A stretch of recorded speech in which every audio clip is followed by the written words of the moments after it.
Alors, bonjour à tous, heureux de vous retrouver, chers amis, toujours en ce samedi 21 décembre 2024, 14h42 heure du Québec. Merci d'être abonnés. Ceux qui ne le sont pas, faites-le maintenant. Merci à ceux qui m'envoient des liens, des messages toujours pertinents, intelligents et très appréciés. Merci à ceux qui vont commenter la vidéo.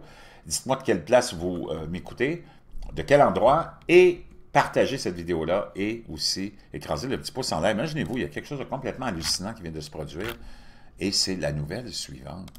Benjamin Netanyahou n'assistera pas à la cérémonie d'anniversaire de la libération d'Auschwitz par crainte d'être arrêté par la Pologne.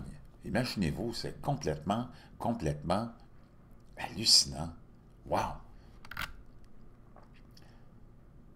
Selon certaines informations, le premier ministre Benjamin Netanyahou évitera de se rendre en Pologne pour les événements du mois prochain, marquant le 80e anniversaire de la libération du camp de concentration nazi d'Auschwitz, par crainte d'être arrêté. Cet événement majeur est prévu à l'occasion de la Journée internationale de commémoration de l'Holocauste, le 27 janvier, et devrait réunir des dizaines de dirigeants et de chefs d'État, dont le roi Charles d'Angleterre. Selon les médias polonais, je vous évite la prononciation, les autorités israéliennes n'ont pas contacté leurs homologues polonais au sujet de leur participation à l'événement, et les responsables de Varsovie pensent que la raison est liée à la position de la Pologne selon laquelle elle adhérera au mandat d'arrêt de la Cour pénale internationale contre Netanyahou pour d'éventuels crimes de guerre dans la guerre de Gaza. Le rapport indique également que le président Isaac Herzog n'a pas l'intention d'assister à l'événement. Wow! Complètement hallucinant tout ça. On apprend aussi que des milliers de Juifs ont quitté Israël depuis les attentats du 7 octobre. Quitter Israël est plus facile, pense Shira Z. Carmel, en disant que c'est juste pour le moment, mais elle sait que ce sera plus difficile. Pour le chanteur d'origine israélienne et pour un nombre croissant d'Israéliens relativement aisés, l'attaque du Hamas du 7 octobre 2023 a brisé tout sentiment de sécurité et avec elle la promesse fondatrice d'Israël être refuge mondial pour les Juifs. Peu importe, mais on nous dit que la population d'Israël continue quand même de croître pour atteindre les 10 millions d'habitants, mais il est possible que l'année 2024 se termine avec plus d'Israéliens quittant le pays qu'il va en entrer, et ce, alors même qu'Israël et le Hezbollah ont conclu un cessez-le-feu fragile le long de la frontière avec le Liban, et qu'Israël et le Hamas s'approchent d'une pause à Gaza. Le Bureau central des statistiques d'Israël a estimé en septembre que 40 600 Israéliens avaient quitté le pays pour un long séjour au cours des 7 premiers mois de 2024, soit une augmentation de 60% par rapport à la même période d'un an plus tôt, lorsque 25 500 personnes étaient parties. Chaque mois, 2200 personnes de plus ont quitté le pays cette année, qu'en 2023, a indiqué le Bureau des statistiques. Wow! Complètement incroyable. Netanyahou n'assistera pas à la cérémonie de la célébration d'Auschwitz. Wow! Faut quand même le faire. Pendant ce temps-là,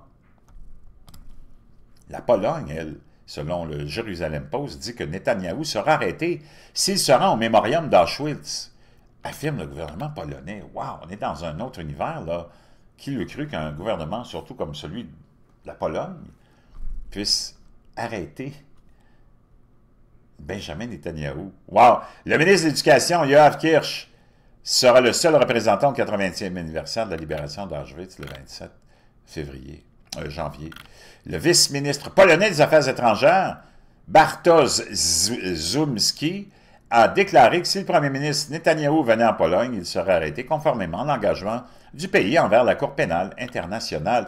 Les commentaires de ce ministre ont été faits lors d'une conversation vendredi avec le journal économique et juridique polonais, dont je t'épargne la prononciation, au sujet des préparatifs du 80e anniversaire de la libération d'Auschwitz, qui doit avoir lieu le 27 janvier prochain.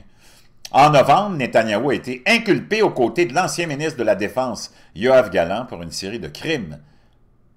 Wow! Par la Cour pénale internationale, les États signataires du statut de Rome sont également tenus de se conformer au mandat d'arrêt de la Cour pénale.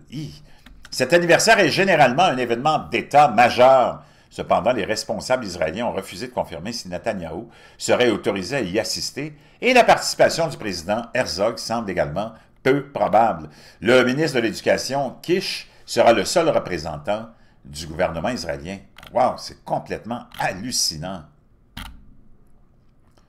Les 27 États membres de l'Union européenne sont tous signataires du statut de Rome et sont également tenus de se conformer au mandat d'arrêt. Jusqu'à présent, seul le premier ministre hongrois Viktor Orban a déclaré que Netanyahou ne serait pas arrêté s'il venait en visite en Hongrie, allant jusqu'à l'inviter à venir même en Hongrie.